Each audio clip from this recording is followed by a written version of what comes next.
You don't have Wi-Fi? Oh, you need the password? Well, I already have been on it. Mics. I was like, how did he hear that? I know. Because we have mics, Katie. We have mics. Hello. Hold on, it's thinking. Okay, it's back up. I don't know why my Wi-Fi just turned off like that. Oh my gosh, Jack had an interview with Renee Denton last night. Are we live right now? Oh, never mind. Oh, it's spinning and spinning and spinning. Oh well, maybe it'll come back up eventually. Okay.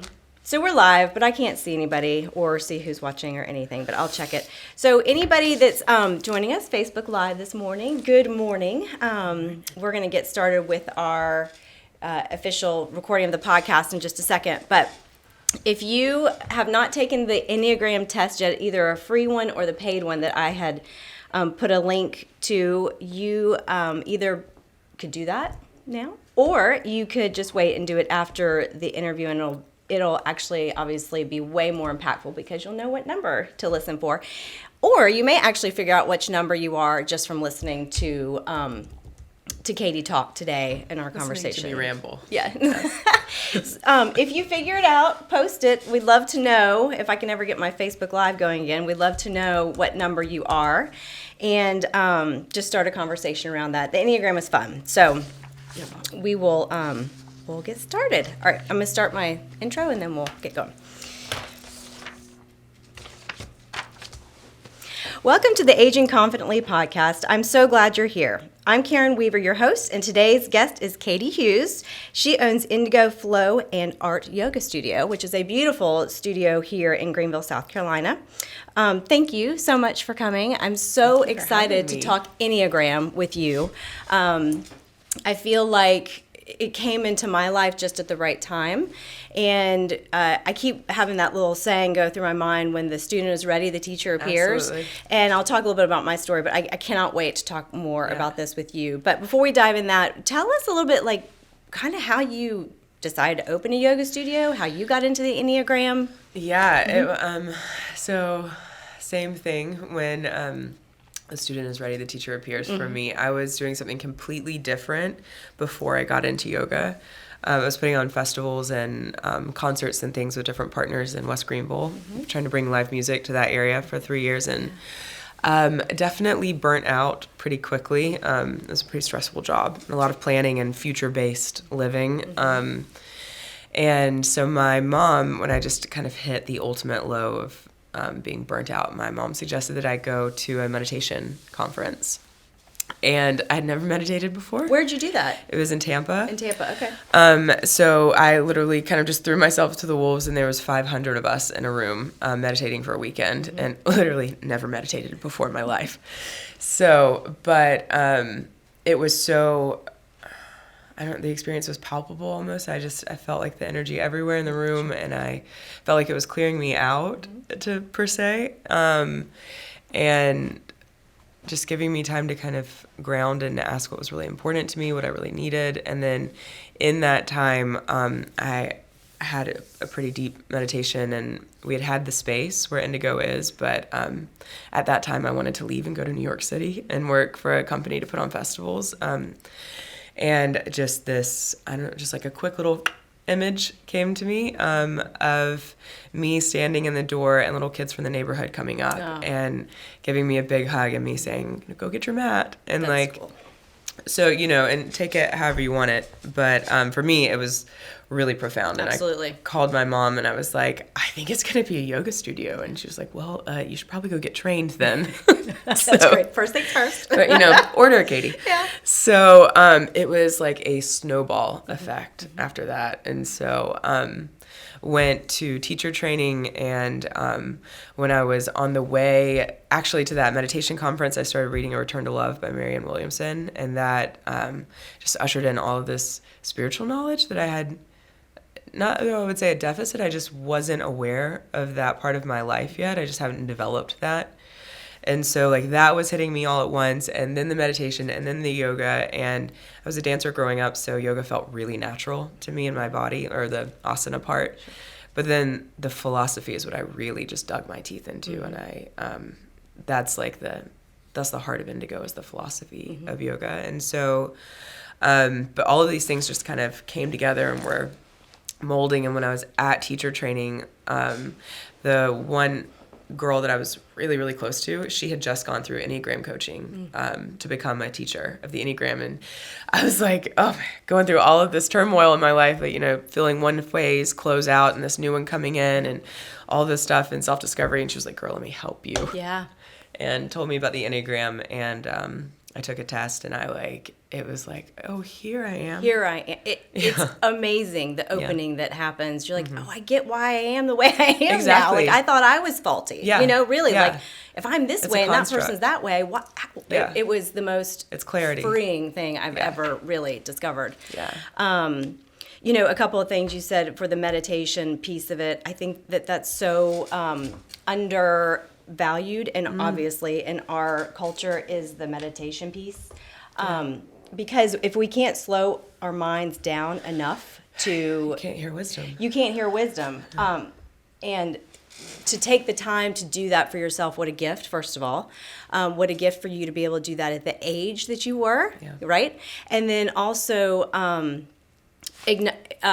kind of validating that vision you had, that was real, that was a thing. And if people haven't experienced it, you can't understand it if it's almost like a gut punch, like, this is it. This is what I'm supposed to do. Right. And then the universe provides. You were doing the self-discovery with, were you raised in the South? Yes. Okay.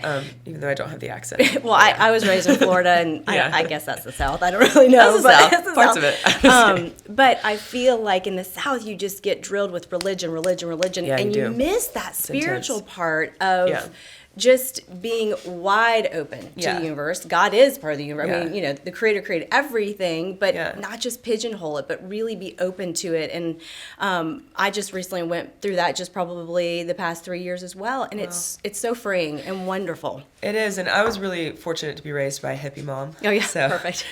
So I was kind of raised in a bubble of New Age. New Age thinking on top of, I would say I was raised in a very spiritual home with. There's some Christian foundation, but everything was about inclusivity. Yeah. Everything was like, if someone tells you that to be superior or to cut someone else out, then that's not truth. Right. So, and everything else is like, you figure it out for yourself, what you want. But it's love and inclusivity, and that's it. Yeah. And so, but I think that yoga, just all of it together, yoga and Enneagram together. There's this thing, yoga talks about, you have the ego and the essential self. And I'm a very practical person. And so in order for me to wake up to what my ego is and what it's doing and how it's kind of wreaking havoc in my life, the Enneagram is my favorite tool for that. Because it just shows me my habitual patterns. There's levels of health that are associated with it. I can look and see, where am I at right now? That's Why am I, When things get off kilter, you'll be like, well, this is the thing that keeps haunting me almost. Yeah, and it keeps coming back. You get out of balance, for sure. Yeah. So, part of aging confidently is definitely that self-discovery piece. As we get older, I think if we have small kids, we have to make the time and take the time. But in my case, as my kids are aging out of the house and don't need me as much, I definitely have more time to do that self-discovery. But Enneagram is a big tool for that. And I know a lot of people know about it, but a lot of people don't. I mean, I didn't know about it till 46. I was like, where has this been my whole life? Yeah. And it's forever old. How old is the Enneagram? I mean, it's been around for...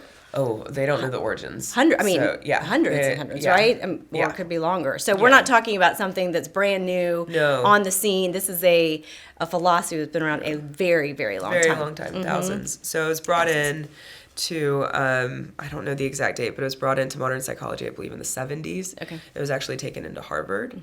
And so into the psychology school. And it's gone, it goes into different religions. It goes into different businesses. Everything. It can be used for your own personal growth. It can be used for how you communicate amongst coworkers. Everything about it is just communication skills and welcoming in empathy and compassion for people. Because you see them this is your personality construct that you developed.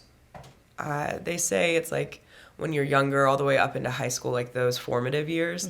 It's how you survive in the world. Yeah. And so, but it's not who you are, it's your personality. And that's why I love it so much in conjunction with yoga, because yoga is constantly trying to create a little space between you and your thoughts. Yeah.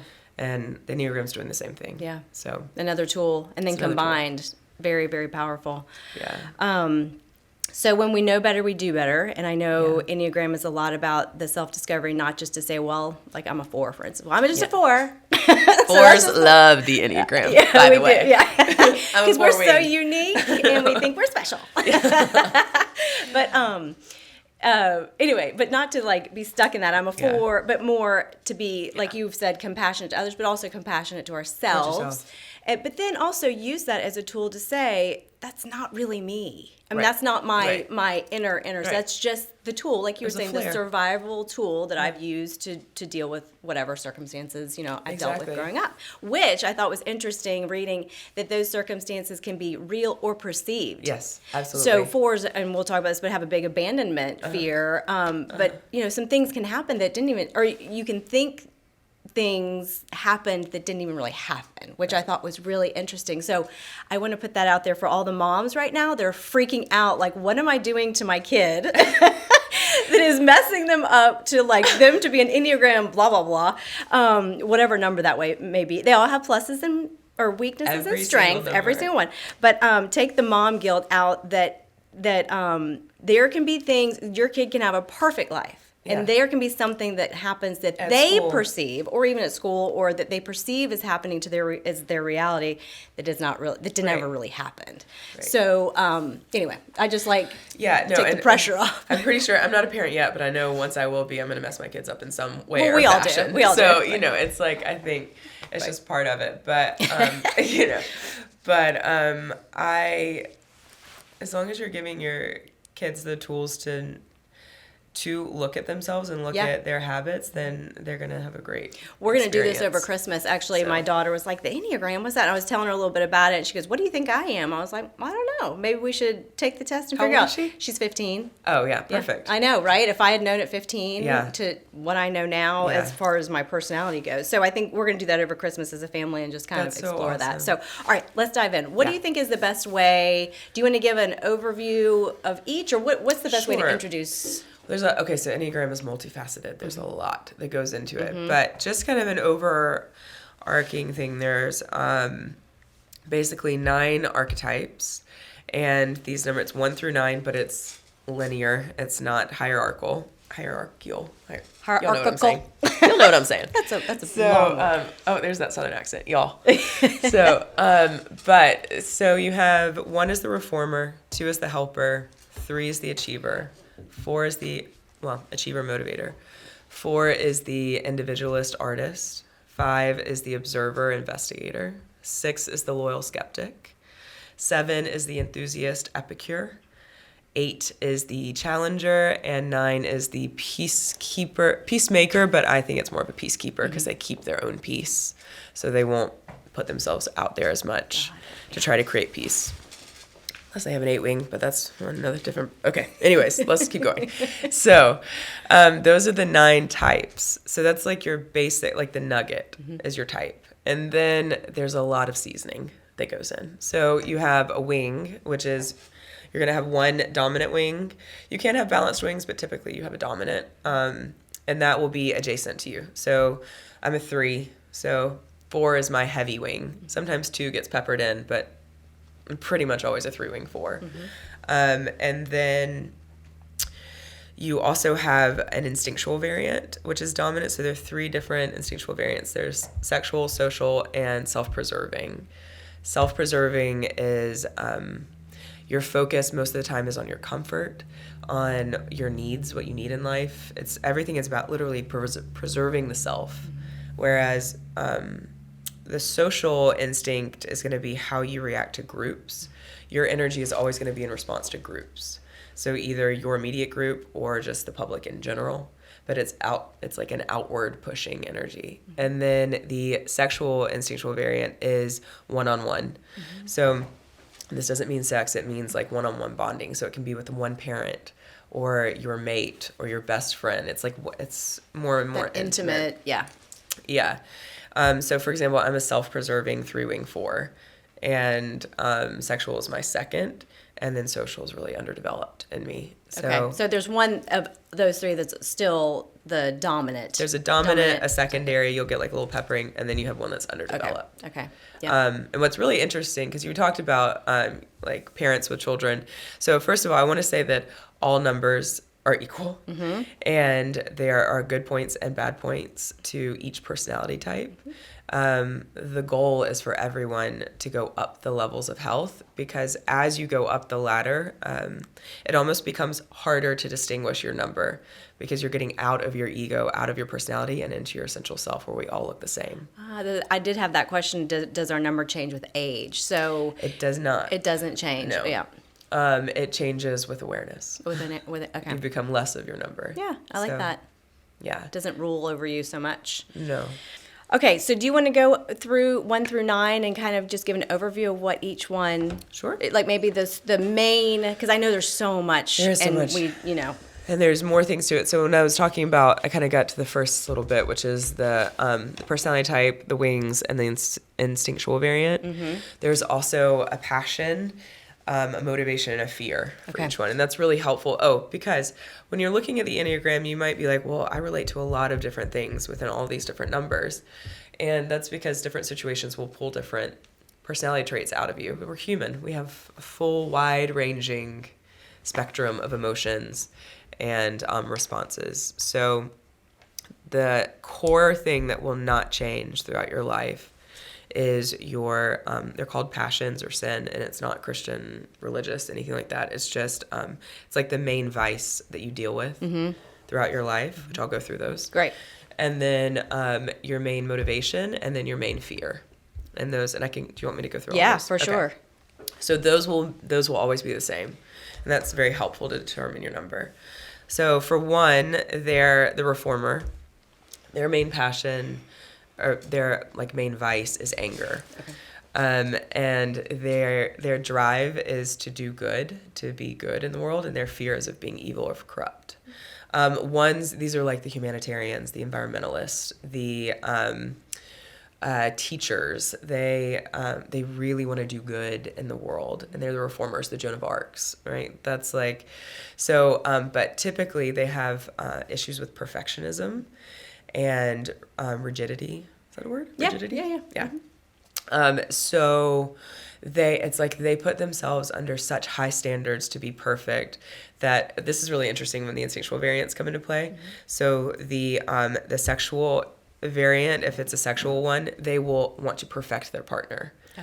If it's a social one, they want everyone to drive Prius. If they're a self-preserving one, then they put themselves under such high standards that they might flog themselves like that. I mean, that's an extreme version, example, but that's what I mean, like the perfectionism, how it relates energetically. Interesting. Yeah. So there'll probably be a lot of Publix bags that are reusable in their home, Right. Yeah. Things like that are environmentally safe. So you can always kind of pick it out. 2s, these are the nurturers, the mothers, and even it's a father, it's like that mothering, paternal, maternal, loving energy. That's the 2. They 2s are interesting, especially for women. If you're taking the test in our culture, if you might score a 2, you probably will score a 2, because our culture tries to encourage all women to be very helpful, put themselves last, family and everyone else first. So what it says on the Enneagram Institute is that if you are if you're a woman in America and you take the test and you score 2, look at the other numbers that are right below it and see if they don't speak to you a little more. Yeah. Because our default is to answer questions in a way we feel like we should. Well, there's our female and mom guilt coming back. Like, I should answer like this right? Do you think? Absolutely. So just first, like when you're taking that test, don't think about it. Yeah. Just what's your first instinct? Even if, okay. So another great way to do it is, and the Enneagram is kind of, can be painful. So you read all the types, and it's going to tell you the positives and the negatives for each type. When you're reading through, whichever description hurts the most, that's probably your number. Okay. Yeah. I know that sounds really intense, but it's like if you have enough courage to look at the negative sides of your personality, then you're going to be able to overcome them. Yeah. But you got to look at them. Right. We all have to look at our shade. Yep. So, I like that.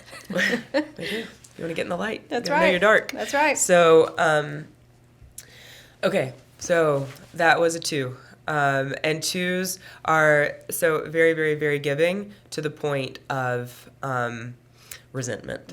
That's the problem with the 2. That, I mean, your inclination is to give and give and give and put yourself last. And then as soon as you're not getting thank yous back, that can turn into strings. Okay. It can turn into resentment. I got a little peppering of 2, so I understand that very well. 3 is the achiever motivator, which is that's my number. They are, and I always say they because this is not who you are. This is your personality type. The number type. is. Yeah, the number is. Yeah. So this personality type is achieving. It wants to do everything to its like highest ability. So it can be literally out in the world, in the working world, trying to achieve up the ladder, or it could be trying to have the best possible home or the best possible marriage or the best. I mean, it's just trying for the best. Highly competitive personality type.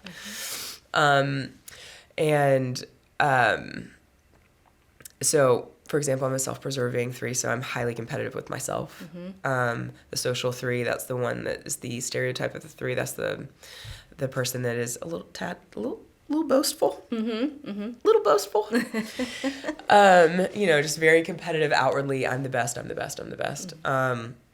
And then the sexual one wants to be the perfect partner. So they're their whole focus is to be ideal for their partner. With the 3, so, oh gosh, I didn't do the passions for the 2. I'm sorry. You can go back. It's all right. I'm just jumping all around here. All right. I'm sorry. It's all right. There's a lot. So the 2, the passion of the 2 or the vice of the 2 is pride. What they seek most in life is to be loved. Their biggest fear is they are not lovable. At the core of everything, they're not lovable. Which if you are a 2, you are so lovable. I hope you know. So I love that. The 3, their drive they've got a couple. So vanity and deceit. Vanity is, so the 3s are the chameleons of the Enneagram. They want to be accepted so badly. Everything is about acceptance that they will transform them.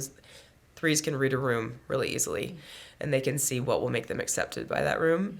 And the unhealthier the 3 is, the more that they will give into that, and they will say or do whatever needs to be said or done in order to be accepted by people. The healthier the 3 becomes, the more they're like, no, what do I like? What do I want? What do I need? And they'll stand for it even if they're not accepted for it. Okay. So if that makes sense. Yeah. That's why they're the chameleons. So that is where vanity and deceit come in, because the deceit is not, I mean, you can lie. There are 3s that lie all the time. And then there are 3s that lie to themselves. Yeah. Because they want to be accepted so badly. So the vanity is not having, the 3's challenge is to get deep. Get deep, because they can stay on the surface and create an image that they think is favorable and will have them be liked. And then their whole life is about that image.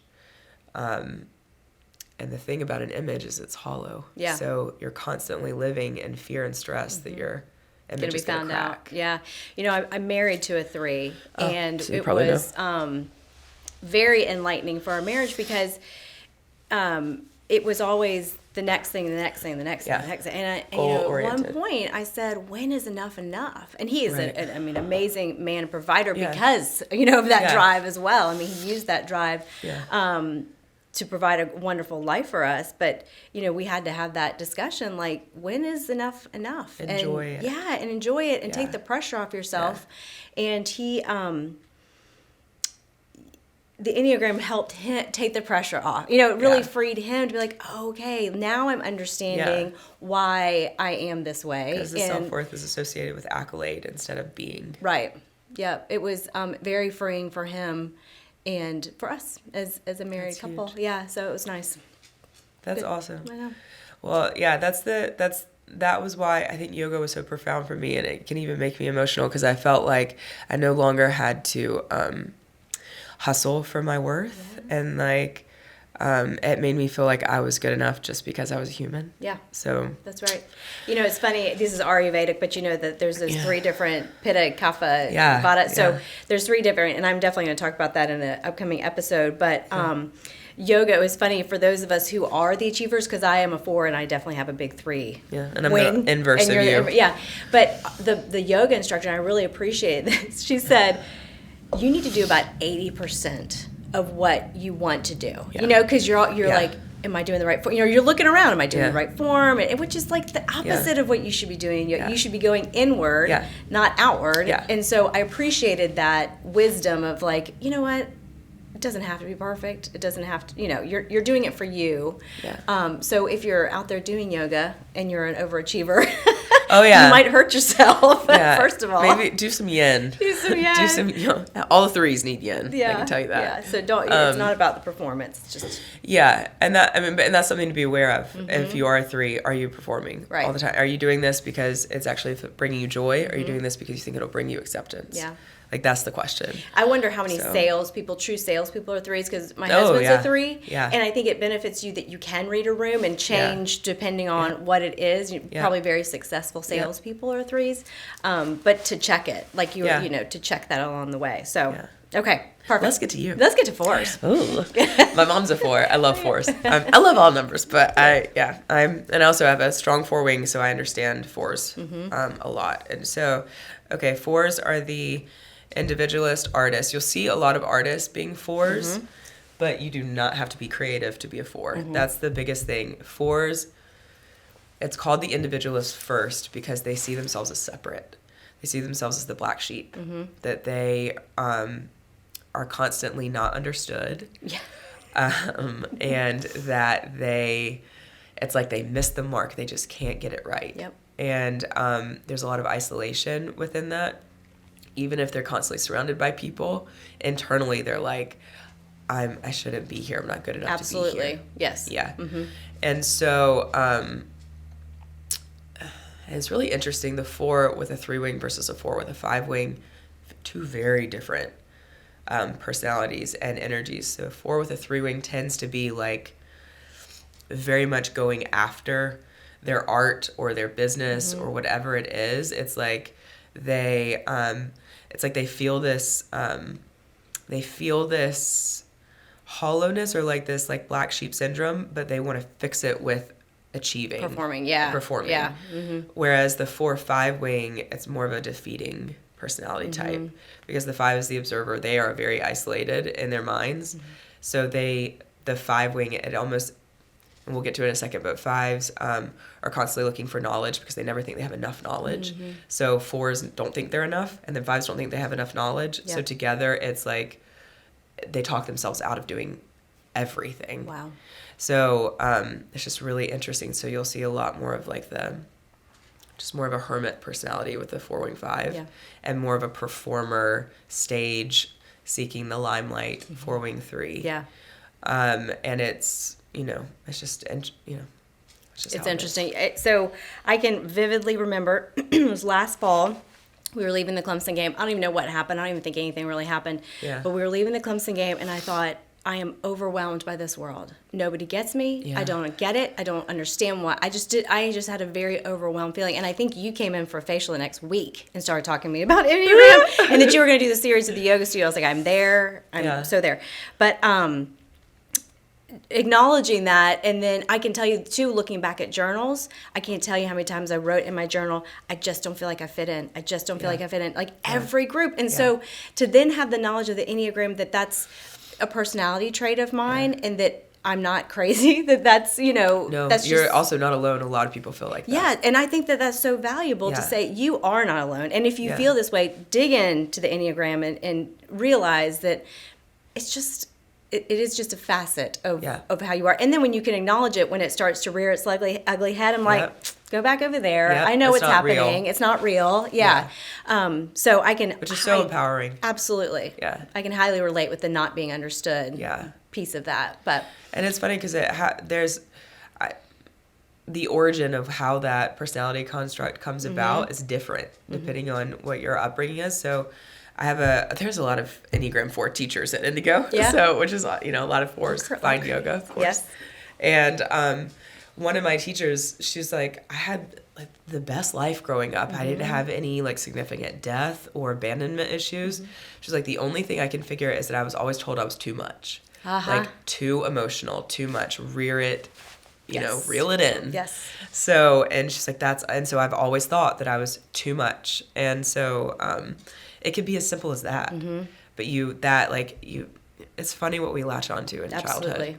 And then we think that that's us. Yeah. Yeah. So I absolutely remember that message growing up is like, whoa, why are you so excited? Yeah. Instead of celebrating the excitement. Yeah. That's I could definitely see that. Yeah. Calm. Yeah. Calm down. Yeah. True. All right. So what's what do you call it? The weakness of a 4? Envy. Envy. It's the vice. I mean, it's called the passion, but I think The passion. sounds confusing. Like you're passionate about it. Yeah. It's your vice. So it's envy. Yeah. Which I got a lot of. Yes. And 4s, which is really interesting, a 4-wing 3, especially if you, a great book to read is The Complete Enneagram, 27 Paths to Self-Discovery. And that, I think that the instinctual variance is like the biggest part of Enneagram, and it is barely talked about, and it drives me crazy because that is like, I was like, I'm not a 3. I'm not a 3. I don't understand this test. I'm not a 3. I really thought it was a 4. And then I read this book, and I read the self-preserving 3, and I was like, oh, okay. Yeah. It broke it down for you. I'm a 3. That's right. So, so just if you have a chance, get that book. What's really interesting is the sexual 4. And they are typically the 3-wing when they're a sexual 4. So they have this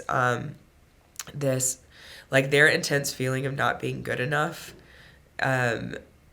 is met with competition. So they feel the envy of what they don't have, and they go after it with fervor. It is like the most competitive 4. So I just think it's really interesting how things come in. So anyways, with envy,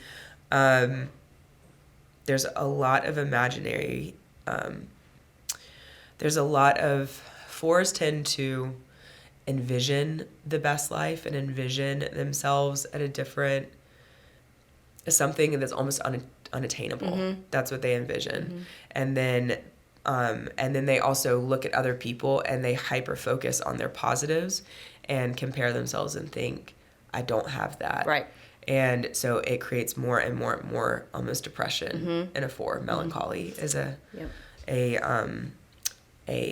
thread within the 4's life. You'll always have melancholy. Yeah, for sure. And so the big thing with a 4 is telling yourself, I have enough. I have enough.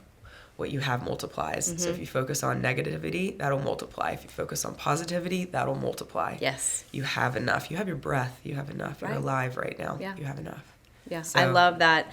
I have to be very careful with social media. And Oh, I know God, that about I know. myself being a 4. If I'm scrolling through and I start to feel that little bit of fire, a little bit of that envy, I'm like, shut that down. And I will go weeks, like where I just look on it for business to see if I need to respond to stuff. Yep. But then I know myself, and I know it's that 4 piece of me, that envy piece, that I have more than enough. Yeah. And practicing that gratitude ritual really helps a 4 kind of take it out of your head and onto paper, and just reflecting a little bit on that too. Yeah. Absolutely.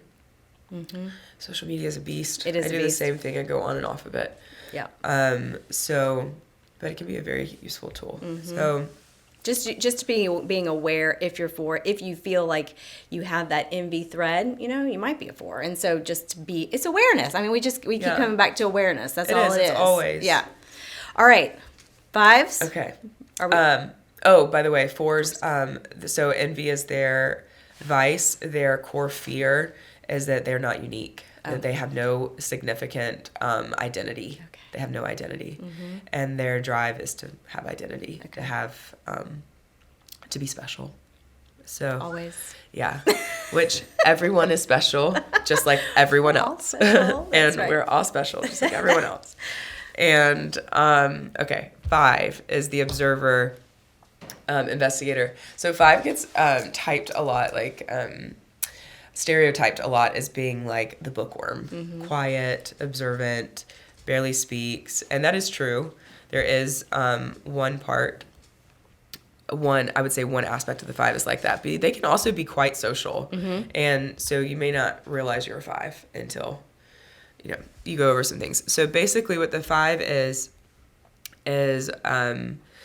they are constantly on the quest for knowledge. There's a lot. So Enneagram and Coffee is a great Instagram page to follow. Okay. It's hysterical. And they talk about a lot of different things. So one of the things with the 5 is like they've learned something new before breakfast. Right. They have a stack of books or a stack of something else they collect. So my boyfriend's a 5 and he they're the collectors of the Enneagram. So his record collection is ridiculous and his VHS collection is ridiculous. And he has all of his stuff from childhood. He's a 4-wing. So he's very sentimental and he's a collector. He's a gearhead. So he collects tons of musical instruments. Yeah. I mean, they're collectors. And so they're the ones that are walking on the beach and they've gotten like 7 shells, right. like they just, they're just collectors. And I love 5s. And so they... 5s and 7s are really interesting for this reason. They do it for different reasons, but they both seek knowledge. 5s choose one path though. So like they'll have one, we'll just use Jack. So he is a drummer. So music, like everything he can soak up about music, he just he can't get enough knowledge about it. And so the intricacies of the drums and like how they work and the mechanics and like just everything about it is they're constantly investigating and perfecting their craft. And it can be tunnel vision to the point of workaholism, but like what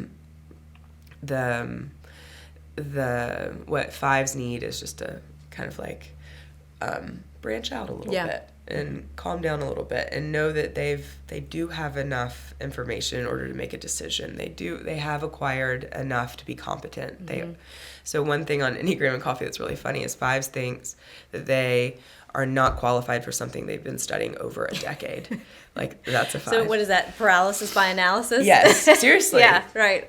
So their need for competency is the driving force. 5s will often, that stereotype is that 5s will often not speak until they feel like they have the right thing to say. So that's where the quietness comes in, the observing. 5s you also might think that a 5 is judging you. They're not judging you. They're assessing you. They're like observing you. Right. They're taking it all not in. assessing you. They're observing you. Yeah. They're just constantly acquiring data. That's just how they are. Yeah. And so it is a very reserved thing. 5s so 5's passion or vice is greed, is avarice. And that can be a money thing, or it's like a stinginess of their time and energy. So 5s, the biggest thing with 5s, they'll think, so they'll get invited to do something and they think, how much energy is that going to take for me to get from here to there back home when I really just want to be on the couch in the first place? And like, in my world, decompressing from all the energy I had to exert today. Yep. So they like monitor how much energy they're going to have to exert. And so they can be a little stingy in that. Yeah. I can relate to that too, for sure. Oh, yeah. My mom too. She's a 4-wing 5. So, okay. Is it possible to have both wings? Yeah, you said it's a sprinkling. Sure. Yeah. Because I definitely have both sides, the 3 and the 5 too. Yeah, and what I've noticed is that different wings have been stronger at different points in my life. Oh yeah, that makes sense. So I think when I was in high school, I was more of a 3-wing too. People pleasing, needing to be accepted, very extroverted. And now as I've gotten older. And healthier. Yeah. I'm way more introverted, way more introspective. Yeah. Everything is introspective with me. So less of a need to be liked and more of a need to figure out who I am. Right. So that could be health, that could be age, that could, I don't know. Wisdom. Or it could just be a dominant 4-wing. Sure. So, coming up. Because 4s are the introspective number. Right. Constantly looking within. Constantly. It's exhausting. Yeah. Sound just like a lot of my teachers. I know, right? So... Okay, so that's the 5. Yep. The 6 is the loyal skeptic. This is like they are your best friend. The ride or dies. They are called the loyal skeptic because 6s do not 6s don't value their own judgments. They constantly don't think they're constantly looking outside of themselves for something that's true and real, looking for truth. So basically, anyone that comes into their world, any knowledge that comes into their world, any argument, they're going to pick it apart and look for the holes. Look, and they're suspicious in that way. And if there are no holes, then they believe it's true. And then they will be avid supporters of that person or that group or that ideal, whatever. I mean, that's truth. And so you'll see a lot of 6s in the military. You'll see a lot of 6s within religious organizations. You'll see a lot of 6s maybe out in nature groups. Like, it's just they find truth and they hold on to it. 6 will be your best friend for life. Literally, you prove yourself to be trustworthy, and then you will always have a companion. 6s, their core, their vice is anxiety, fear. So this is an anxious number, and I know that can be, I've talked with 6s, and they've said that it was a little distressing when they read that type, because they're like, I'm not anxious. And then they can feel the anxiety rising up about the number. And so I think it's an awareness of, so 6s will often ask everyone in their circle their opinion before they make a decision. Like they want to make sure they're doing the right thing. And then 6 is a really interesting number because there's a phobic 6 and a counterphobic 6. And the phobic 6 is the one that we think of when you read the descriptions, and that's more of a timid 6. It's like not quite sure of themselves because they feel the fear so intently. The counterphobic 6, this is the one that doesn't recognize that what they're feeling is fear, so it's a very aggressive number. Take this with a grain of salt, everyone. But so, for example, counterphobic 6s and 8s they can get mistyped a lot because they're both aggressive. 8s, a great way to know this is like the counterphobic 6, because they feel the fear and they don't recognize that as fear, they kind of provoke the fight first. So you'll see a lot of counterphobic 6s obsessed with guns and any kind of weapons just in general. Like preppers? A lot of preppers. And so the one thing I heard one time is that 6s will start the fight, the 8 will finish it. So like 8s aren't going to go out and provoke a fight, but if someone brings it to them, then that's when you see them explode. And then, but the 6 will think, I'm going to show you that I'm not someone to be messed with, so I'm going to provoke you first. Like that's a counterphobic 6. It's really interesting. It is. Split within that number. So 6s want to feel secure. That's their big drive. And their fear is that they'll be without guidance. Want to move to 7? Sure, yeah. Okay. So 7 is the epicure, the enthusiast. This is the life of the party. Yes. I need these in my life. I do too. Draw me 4s out. and 7s are drawn to each other. So if you're a 7, hit me up. Yeah. Call Karen. Call me. So 7s, I might need to. So so if you have identified what you are, we'll just stop for just a second. If you've identified what you are, post it, and I'm going to just take a little pause here during our live and pull it up on my phone because I am having Wi-Fi issues. So we're going to do that on my phone here. Okay, so Allie says she's a 9. No, I know. I feel like I do that every time with all the numbers. Like, I love the 9s. I know. So, right. I can't wait. Okay, I'll talk about 9s in a second. But, so we'll get back in. All right, we have 3 more numbers. Yeah, so where were we? 7s, perfect. Okay, 7s are the life of the party. 7s want to eat up life. Like, just want to eat up life. So 7s have lots of interests, lots of hobbies. They also have the books on the nightstand, but it's like books that are about every different topic you can think of. They have very quick minds. Their issue is with picking something and sticking to it. So they get distracted really easily. Like the next thing of interest pulls them to that place, and it's like this tenacity and excitement because another spark has been lit. 7s have problems with running away from life. So their absolute fear is being bored and being trapped. They dread the monotony of life. having to do mundane tasks, that you'll see sevens often traveling. You'll see them or bouncing around from different jobs. You'll see them.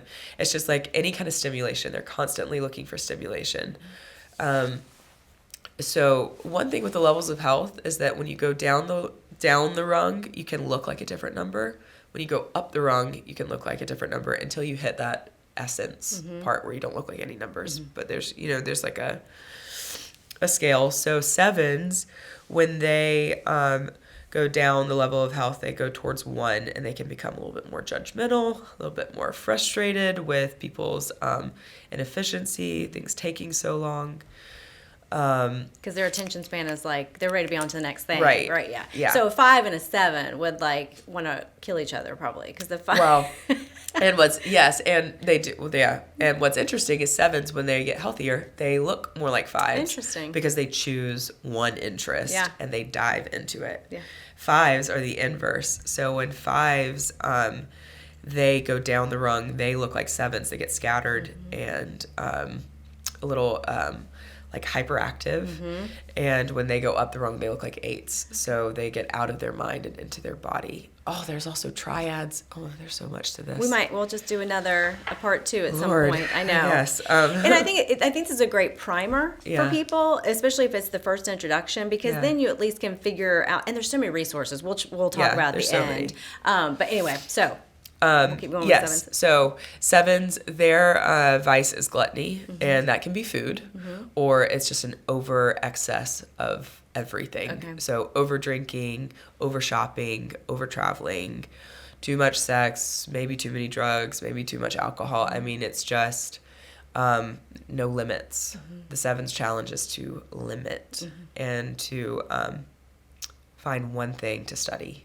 And go fully into that, and to commit when you feel the itch, when you feel life is getting boring, not to run, because you grow where planted. That's right. So, but you make everybody's life really happy while you're doing it. We love sevens. We do love sevens. They drag you out of the house and do something fun. And onto the dance floor. That's right. So, okay, 8s are the challengers. They are the ones that cannot be boxed in. They do not want to be controlled by anyone. They are always going to be in control of their environment, of their surroundings. So their passion, their vice is lust. That can be sexual, or it can be you see something you want and you go for it. It's like any kind of restraint goes out of the window. So they know what they want and they go for it. And that can be hurtful, to people around them. But it can also be very impressive, and you do great things in your life. So depending on if it's a healthy, what you're going eight after or is not. healthy, Yeah. So, like Martin Luther King, Jr., Dr. Martin Luther King, he was an 8. So, 8s are justice-minded. They are all about what's fair and what's not. So it's a little different from the reformer, which is from a moral standpoint. 8s are from a justice standpoint, so they can do things that are actually pretty brutal in the name of justice. So, but 8s are like, when they are healthy, so 8s fear being hurt. That's like they really hate being hurt. So they put themselves behind a protective wall. The more and more healthy they become, the more vulnerable they'll let themselves be. They show their underbelly. So 8s, when they go to health, they become like 2s, more nurturing. When they go down the level of health, they're like 5s. They go in their heads. So the 8s challenge is to not need to dominate their environment, to trust that other people can handle themselves. My grandfather was an 8, and it was like we were all reliant on him because he didn't trust us to be able to run our own lives. Right.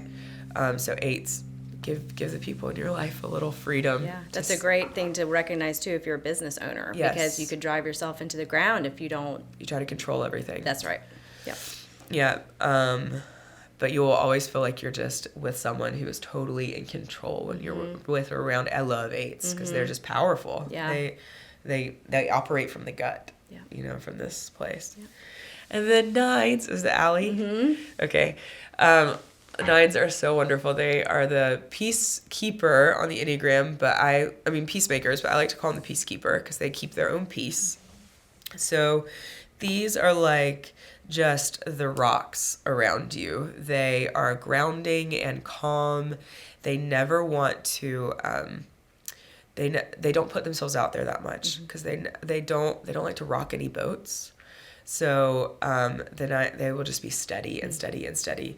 The nines deal with self-effacing behavior and inertia. So whereas the beautiful thing about nines is that they won't ever be demanding of you. They also need to stand up for themselves a little more. So that's the thing with the nine, is they'll just kind of take it and take it and take it and take it. As long as it's not rocking their own boat, they'll stay in situations that aren't good for them. And so it doesn't sound good, but their vice is sloth. And that does not mean that you're like on the couch all day long with a remote control eating Doritos. That is not what that means. There's a lot of people that love exercise that are nines. It means a resistance from doing the work. So from getting spiritual depth, from doing more introspective work, from growing towards a goal because it's scary and not comfortable. Instead of the peaks and valleys, they stay right in the center. So a lot of male nines will end up with 4 women, and because they balance each other. Also, a lot of nines will end up with 6s for that reason. So where nines need to feel the full spectrum of life, and they won't do it unless they start to grow or someone helps them, they can be the perfect balancing partner for someone who either feels a lot of anxiety or does feel the peaks and valleys, deals with a lot of depression. That's always a really good mix, you see. It's a balancing. Yeah, that's great. Yeah. I've heard a couple of things about the Enneagram that which I really appreciated and wanted to share as well, is that, well, first of all, it can be a great thing in your marriage or your dating relationship to really understand your partner, where they're coming from, and even, the kids. And it's funny, and I'm sure everybody does this, as you're talking about them, I'm thinking, oh, so-and-so's a this, and so-and-so's that. And, but to help them bring out the positives and not use the negatives against them. Oh, definitely not. Like, say, well, you're just a performer, so no wonder. Or, this is not a tool to use against somebody. Again, it goes back to compassion. Well, and first of all, no one can tell you what your number is. Yeah. Don't let anyone try to tell you. True. So I do it all the time where I'm like, oh, I bet you're this, and this, and like in my head. But, as long as it's fun and games, that's cool. But actually, like, don't ever type anyone else. That's right. That's just not fair. Well, it's fun for them. You're not in their life. No, it's more fun for them. I say, will you go take the Enneagram? I'm just curious. Yeah. I'm just curious of what I think, because I don't know that person. Yeah. In the depths of that person. Yeah, exactly. I know them at a superficial level. Yeah. Even my best friend. Yeah. You don't know really the inner depth. So, but it's so fun to talk about, and it's so fun to have that self-discovery as a group. And like you were even saying at the beginning with your coworkers, and you just totally get people at a different level. Yeah, it brings in so much compassion, because something that absolutely annoyed you about someone before, right? And you're like, why do you do that? Why can't you do it like me? Right. That goes out of the window, because you see the reason they do it is because of their personality type, and that's something that they're gonna do their entire life unless they can work on it. And maybe it's not a bad thing. Maybe you need to welcome in a little more compassion and a little more tolerance. So not you, the big you.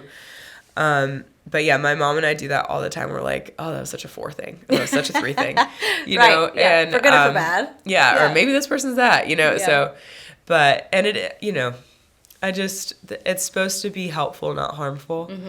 And definitely not paralyzing. Right. And I don't think there are really any absolute truths. So as long as you bring things in an energy of love, right, then it can be useful. Yeah, absolutely. Just like anything, it's just another tool to add to the belt, into the arsenal. So you mentioned the Complete Enneagram book, and I'll add all these to the show notes, and then the Enneagram and Coffee Instagram. Yes.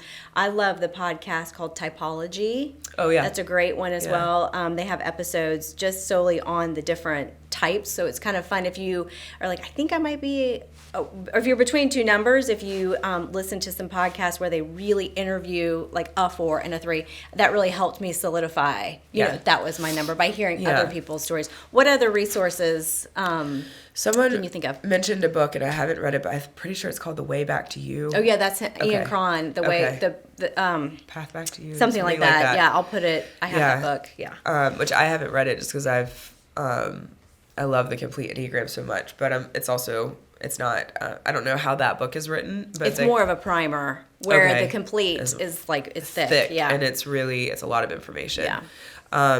And then there is something called the Enneagram for Children. Mm-hmm. So, which it's like a tiny little book, but it's nice because it has a lot of pictures. So you can look at it with your kids, or you can just look at it. I looked at it for myself and I was like, which one was I most like as a child? Mm-hmm. And this is where it gets complicated because the way that I act under stress is like a 4. The way that in that book, the 4 was me, and a lot of peppering of the 3. So, you know, it may be that you stay between 2 numbers the whole time and you're not quite sure. But I don't know. And there's more facets too, because there's another book, and something like Soul Discovery or just anyway, I'll put it in the notes. But it also has another facet of if you're a thinker, a feeler, or a doer, which I thought was super interesting because as a 4, I'm a feeler. Yeah. And it made me realize how many times a day I'm like, I don't feel like doing that. Yeah. I don't feel like doing that. And then it's the doing part of me that I have to ignite to get things done. It's not my natural bent. So I'm so glad that was the triad that I was talking about before. So there's 3 triads that 3 numbers fit into. So 2, 3, and 4 are the heart triad. Okay. 5, 6, and 7 are the mind, the thinking triad. And then 8, 9, and 1 are the body or the gut, instinctual triad. So, gut triad. So you have these, and you can kind of assess and say, where do I really operate the most from? This is how I know if I am a 3, which I think I am, then it's because I'm all heart. Mm-hmm. And even my wings feel like heart. Mm-hmm. So that's so interesting if you're in your vernacular, if you say feel or think or do. Yeah. That's so interesting. To realize that you have there's a whole nother level. That's so interesting. I never thought about that. I'm going to pay attention to that. Like I said, I'll put that book on there. Allie, I think, recommended that one. It's just a fantastic book. Yeah. So, all right. So, anything else? Any other resources you want to point out before we wrap things up? Enneagram Institute is a great place just to go to, and they do relationships. So they show you can put 2 numbers together. Ooh. Yeah, and that's a great thing. Yeah. To see.